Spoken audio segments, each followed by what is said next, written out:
नमस्कार मित्रांनो, स्कॉलरशिपच्या परीक्षेसाठी जलद आकडेमोड आणि निरीक्षणातून जलद निष्कर्ष या गोष्टी फार महत्त्वाच्या आहेत आणि फक्त स्कॉलरशिपच्या परीक्षेसाठी नव्हे तर स्पर्धा परीक्षांसाठी सुद्धा फार महत्त्वाच्या आहेत। आमच्या वेळेस स्कॉलरशिपची परीक्षा ही 7वी आणि 4थीला होती, पण आता मात्र ती 5वी आणि 8वीला आहे। तुम्ही बसला असताल ना त्या परीक्षेला?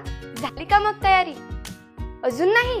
काही टेन्शन घेऊ नका, कारण आता मी आलीये, मी तुमची तयारी करून घेईन। मित्रांनो, मी तुम्हाला एक गंमत सांगते।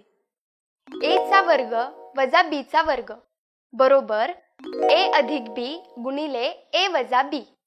हे सूत्र आपण उलट्या पद्धतीने वापरून गणित फार सोप्या पद्धतीने सोडवू शकतो आणि गुणाकार अगदी लवकर करू शकतो। मी तुम्हाला एक उदाहरण सांगते। 103 गुणिले 97 बरोबर किती येईल? लवकर सांगा।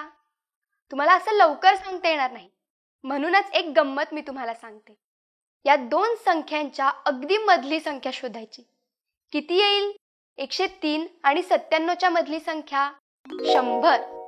मग आता 100 अधिक 3 गुणिले 100 वजा 3 याचं उलट करायचं, म्हणजेच 100 चा वर्ग वजा 3 चा वर्ग म्हणजेच 10,000 वजा 9 याचं उत्तर येईल 9,991।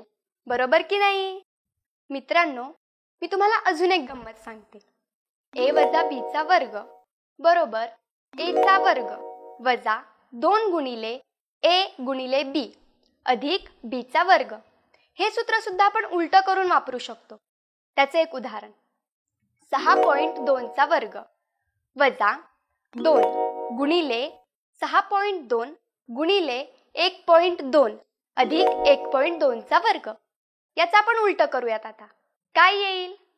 6.2 वजा 1.2 चा वर्ग। मग आता याचं उत्तर काय येईल? 5.0 चा वर्ग। सांगा बरं किती येईल? पटकन सांगा। बरोबर, याचं उत्तर येईल 25।